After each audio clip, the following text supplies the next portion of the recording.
Yes, पढ़ने में आ रहा है। Point number 4, compensation received on voluntary retirement.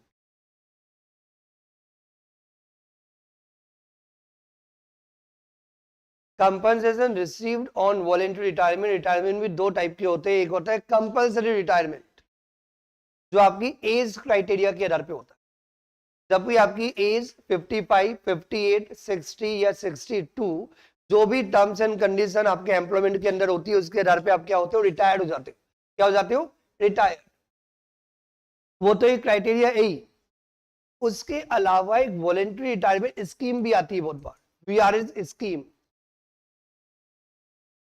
और यदि आप वॉलेंटरी रिटायरमेंट स्कीम के अंदर यदि आप वॉलेंटरी रिटायर्ड होते हो, तो आपको एक लमसम कंपनसेशन रिसीव होता है। क्या होता है?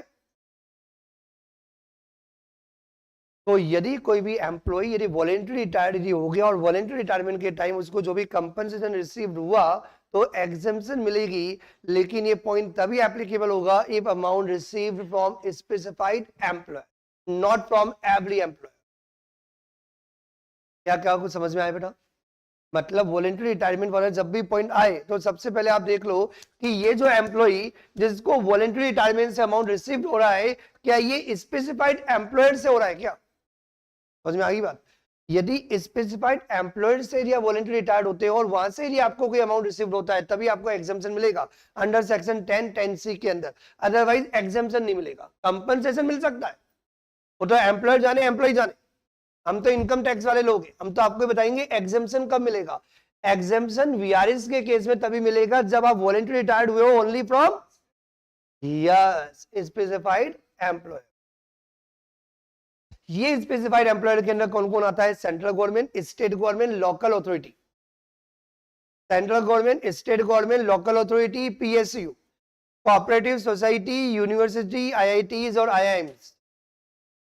क्योंकि यहाँ पे क्या होता है, बहुत बार वर्कर्स या स्टाफ या एम्प्लॉय ज्यादा हो जाते हैं और इतने एम्प्लॉयज की रिक्वायरमेंट होती नहीं है, और गवर्नमेंट कभी किसी को निकालने में बिलीव नहीं करती है। तो गवर्नमेंट बोलती है वैसे भी तुम लोग आउटडेटेड हो, काम हम कुछ करते नहीं, और इतने एम्प्लॉयज और स्टाफ की जरूरत नहीं है, तो खुद ही अपनी बेइज्जती करा लो, खुद ही निकल जाओ, और हम आपको उसके बदले कंपनसेशन भी दे रहे हैं। यार क्या प्रॉब्लम है तुम्हें? क्या दे रहे? कंपनसेशन। मतलब जब वॉलंटरी रिटायर्ड हो रहे हो, तो ऐसे नहीं है कि आपको धक्का मार के निकाल रहे हैं, इज्जत के साथ पैसा देके निकाल रहे हैं भैया, पैसा देके। क्या चलो बात समझ में आ रही है नहीं आ रही? और ऐसा बहुत बार गवर्नमेंट स्कीम निकालती है, क्योंकि हम निकालेंगे किसी को बेकार लगेगा, और बहुत सारे लोग खुद ही काम नहीं करना चाहते थे। मेरे पापा ने खुद नहीं वीआरएस लिया था, क्यों कर जाए, जब ऐसे ही पैसा मिल रहा है बिना मेहनत गई तो ले लो ना। ये तो बहुत लोग वेट करते हैं कि वीआरएस के अंदर रिटायर हो जाए, काम का काम नहीं करना पड़ेगा, ऊपर से क्या होगा, कंपनसेशन रिसीव्ड होगी। क्या चारों बात समझ में आ रही है नहीं आ रही है? तो यदि आपने वॉलंटरी रिटायरमेंट स्कीम के अंदर, जो भी वॉलंटरी रिटायरमेंट स्कीम आती है, जो भी वीआरएस आता है, उस वीआरएस के अंदर यदि आपने कोई भी कंपनी रिसीव किया, एग्जाम्पशन मिलेगा, प्रोवाइडेड दैट जो अमाउंट आपने रिसीव किया हो फ्रॉम स्पेसिफाइड एम्प्लॉयर। और स्पेसिफाइड एम्प्लॉयर के अंदर कौन कौन कवर है यहाँ पे? Central government, state government, local authority, PSU. PSU का full form public sector undertaking, full form public sector undertaking. PSU बोलो या पब्लिक कंपनी बोलो, एक ही बात है ना? पीएसयू बोलो और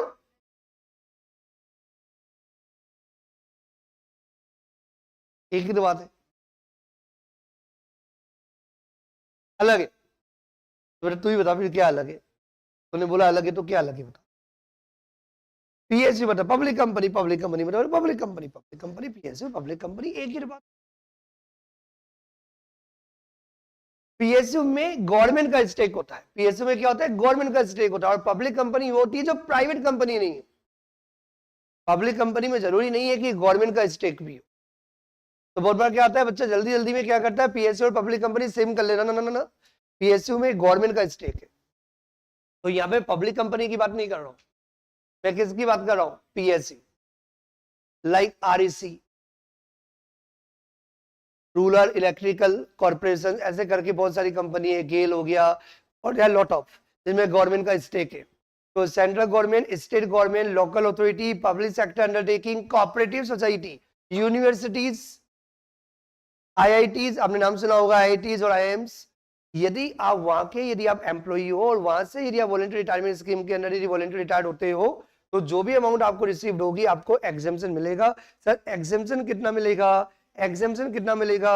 4 अमाउंट। कितने अमाउंट? आवाज नहीं आ रही। इन चारों में से विचेवर इज लोअर। इन चारों में से विचेवर इज लोअर। इन चारों में से विचेवर इज लोअर। लोअर क्या होगा? एग्जेम्पशन होगा।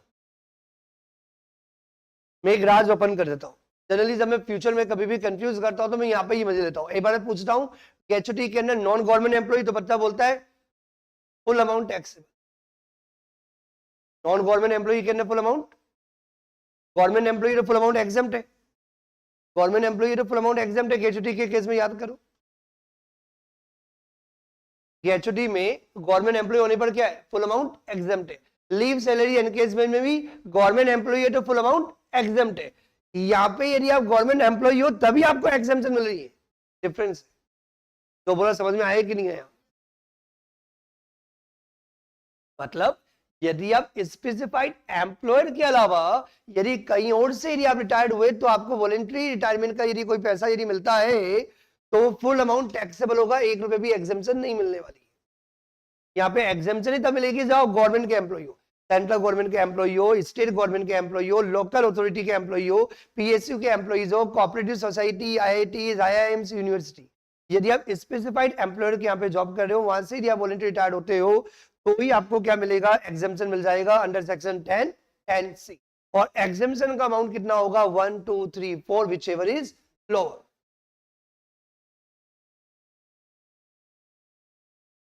पहला पॉइंट सबको याद है। पहला पॉइंट सबको याद है बिना पढ़े ही, एक्चुअल अमाउंट रिसीव्ड। दूसरा आपको याद करना पड़ेगा यहाँ पे लिमिट कितनी है? 5 लाख रुपीज। कितनी लिमिट है? अब सुनना बात, ग्रेच्युटी में कितनी लिमिट थी? 20 लाख। लीव सैलरी एनकेजमेंट में 25 लाख। यहाँ पे 5 लाख। और पेंशन में, ठीक है, कभी कभी बच्चे बोलते थे 25 लाख कहां से आ गया पेंशन में। ठीक है, समझ में आ गई बात। कोई डाउट टू एनीवन?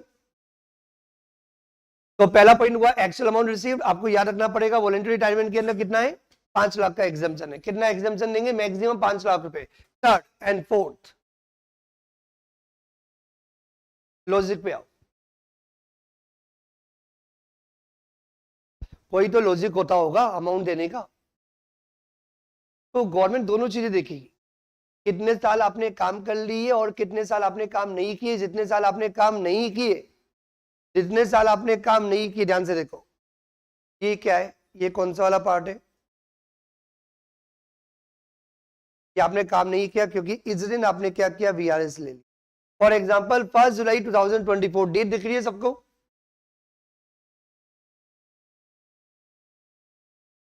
ये टारगेट है आज। और थोड़ा सा बेटर होगा कि आप अपने आप को एम्प्लॉय मान लो।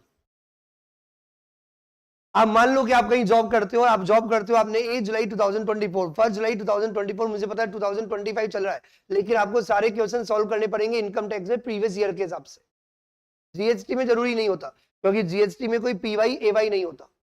देखिए इनकम टैक्स में आपको पता है पीवाई एवाई का गेम है। जो भी आपका क्वेश्चन आएगा इनकम टैक्स में आपको क्लियर है। 1 अप्रैल 2024 से लेके 31 मार्च 2025 का आएगा प्रीवियस ईयर 24-25, वो मैंने फर्स्ट डे आपको क्लियर कर दिया था। तो आप इमेजिन करो 1 जुलाई 2024 को आप अपने स्पेसिफाइड एम्प्लॉयर, प्रोवाइडेड दैट, ये मानना पड़ेगा आपको, आप अपने स्पेसिफाइड एम्प्लॉयर से क्या होते हो बेटा? वीआरएस ले लेते हो। तो आपने इतने साल काम भी किया है, तो इतने साल काम किया है तो भैया उसका भी देखना पड़ेगा आपको। और जितने साल आपने काम नहीं किया क्योंकि अभी आपकी सर्विस बची हुई होगी, मे भी 9 महीने, मे भी 9 साल, मे भी 10 साल, मे भी 15 साल, मे भी कितने साल की आपकी जॉब बची हुई है। जितने साल आपने काम किया है, सुनना बात ध्यान से, जितने साल आपने काम किया है एवरी ईयर का 3 मंथ सैलरी हम वीआरएस के रूप में देंगे। क्या बोला मैंने? जितने साल तुमने यहाँ काम किया एवरी ईयर का 3 मंथ्स। क्या तुम्हें 3 साल काम किया हो तो 9 महीने की सैलरी ले जाओ। 10 साल काम किया हो तो आवाज नहीं आ रही, 30 महीने की, क्योंकि 1 ईयर का एवरी ईयर, जितने भी ईयर आपने यहाँ पे सर्विसेज अपनी प्रोवाइड की है, काम किया है, जॉब किया है, एम्प्लॉय किया है, तो एवरी ईयर का 1, एवरी ईयर का 3 मंथ्स। तो यदि आपने 10 साल काम किया तो 30 मंथ्स। समझ में आया कि नहीं आया? दूसरा, जितनी सर्विसेज आपकी अब बची हुई है, जितनी सर्विसेज आपकी अब बची हुई है, तो एम्प्लॉयर के एंगल से देखा जाए तो एम्प्लॉयर के एंगल से यदि आप देखोगे तो जितना भी सर्विसेज बचा हुआ है तो उतना सैलरी उसने बचा लिया, उससे ज्यादा थोड़ी कंपनसेशन दे सकता है। किससे ज्यादा? जैसे कि फॉर एग्जांपल एक एम्प्लॉय है, एक एम्प्लॉय रिटायर्ड हो रहा है 10 साल पहले, एक एम्प्लॉय रिटायर्ड ही 2 महीने पहले हो गया, 2 महीने पहले, और उसको बोलते हैं जा तू रिटायर्ड हो जा, ले जा 50 लाख। अबे बेवकूफ गधे, उसको 2 महीने की सैलरी कितनी देनी थी? यदि उसकी 1 लाख रुपए की सैलरी भी तो तुम्हें देनी कितनी थी? और आप उसको क्या ऑफर कर रहे हो? बेवड़ा है क्या? नहीं समझे? लॉजिक भी तो होता है ना, क्या होता है? Logic, common sense. यदि कोई बंदा 2 महीने पहले रिटायर्ड हो रहा है तो सिर्फ 2 महीने की सैलरी देनी थी, 2 महीने और काम कर ले, क्यों देना उसको वीआरएस? और यदि वीआरएस लेता भी तो जा, ले जा 1, 1.5, 2 लाख रुपए, 2 लाख से ज्यादा थोड़ी देंगे, क्योंकि तो काम करता तो भी कितना लेके जाता। यदि किसी की 7 इयर्स की सर्विस बची है तो 7 इयर्स की सर्विस का पूरा पेमेंट कैलकुलेट कर लो, उससे ज्यादा आप वीआरएस का कंपनसेशन नहीं दोगे। लॉजिकल बात है। कुछ बच्चे बोलते हैं सर जितने साल मैंने आपने काम किया उसका एक्सेल क्यों नहीं? भैया जितने साल आपने काम किया उसका तो सैलरी पहले ही खा के बैठा है, खा के बैठा ना। नहीं समझे? तूने जितने साल यहाँ काम किया तेरे को एवरी मंथ क्या मिला? सैलरी मिला ना। फिर भी वीआरएस की वजह से हम क्या दे रहे हैं? जितने साल तूने ऑलरेडी काम कर लिया, हर साल का 3 महीने। ये थर्ड वाला पॉइंट है। फोर्थ पॉइंट में हम क्या बात करेंगे? जितने साल की तेरी सर्विसेज बची हुई है, जितने साल की तेरी सर्विसेज बची हुई है उसका एक्चुअल पेमेंट, और इन चारों में से हम क्या लेंगे? Which ever is lower. समझ में आ गई बात बेटा? जैसे कि मैंने यहाँ पे एग्जांपल ले रखा है, ये देख लो। एक एम्प्लॉई है, एक एम्प्लॉई है, वीआरएस लेता है 1 जुलाई 2024 को, और उसके पहले वो काम कर चुका है। देखो यहाँ पे ये मैंने लिखा, उसने काम किया, कितने साल काम किया बेटा? 15 इयर्स 9 मंथ्स 20 डेज। आपको करना क्या होगा? जो भी आपका कंप्लीटेड ईयर है, राउंडिंग ऑफ अलाउड नहीं है, फ्रैक्शन इग्नोर करना पड़ेगा, तो इसका मतलब 15 साल मतलब 15 साल। तो एवरी ईयर का 3 मंथ्स, तो 15 साल का 45 मंथ्स, तो 45 मंथ्स इनटू लास्ट सैलरी। क्या लेना है? एवरेज सैलरी नहीं लेनी, यहाँ पे क्या लेनी है? Last salary. नहीं आया समझ में? सैलरी का मतलब भी 1-2 मिनट में बता दूं, क्या समझ में आ गया? क्योंकि हर जगह सैलरी का मतलब तो आपको पढ़ना ही पड़ेगा ना एक बार। याद समझ में आया कि नहीं आया? ये हो गया आपका पॉइंट नंबर 3। पॉइंट नंबर 4 क्या बोलता है? जितना सर्विसेज आपका बचा हुआ है, तो आपका सर्विसेज कितना बचा हुआ है बेटा? 4 इयर्स, 4 साल की और सर्विसेज बची थी, लेकिन उससे पहले आपने क्या कर लिया? वीआरएस ले लिया। यदि आपने वीआरएस नहीं लिया होता तो आपका एम्प्लॉयर आपको 4 साल की क्या करता? सैलरी देता। तो 4 साल की सैलरी ले लो। तो 4 साल की सैलरी कैसे निकालूंगी? 1 साल में कितने महीने होते हैं? क्या बात है, पूरी क्लास को पता है। तो 1 year is equal to 12 months, तो 4 years is equal to 48 months, और लास्ट सैलरी से आप उसको मल्टीप्लाई कर दो, लास्ट सैलरी से उसको मल्टीप्लाई कर दो। ये आ गया आपका पॉइंट नंबर 4। जिनको समझना अच्छा लगता है उनको समझा दिया, जिनको समझना अच्छा नहीं लगता टेंशन ना लो, ये फॉर्मूला रट्टा मार लो।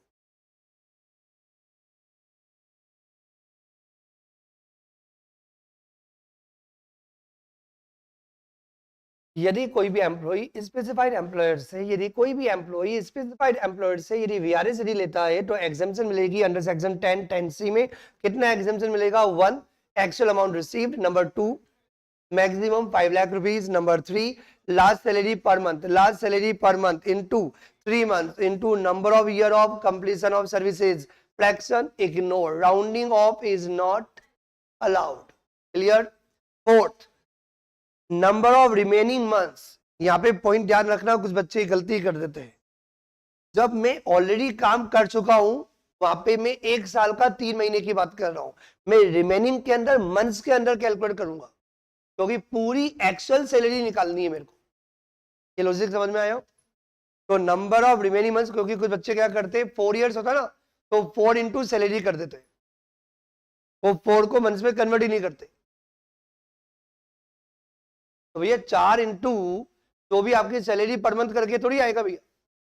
4 साल का मतलब होता है 48 महीने की सैलरी। तो सैलरी तो पर मंथ में होती है ना, तो आपको पूरा निकालना पड़ेगा ना। लॉजिक आपको समझ में आ गया होगा सब। तो इसलिए मैंने यहाँ पे लिख भी दिया नंबर ऑफ, देखो ध्यान से देखो, रट्टा मारने वाले बच्चों के लिए, number of remaining year of services नहीं लिखा है, क्या लिखा है? Number of remaining months of services left multiply with last salary per month. यहां तक मुझे लगता है पूरी क्लास को समझ में भी आ गया और याद भी हो। अब हर बच्चे के दिमाग में एक ही डाउट आ रहा होगा, sir what is the meaning of salary year?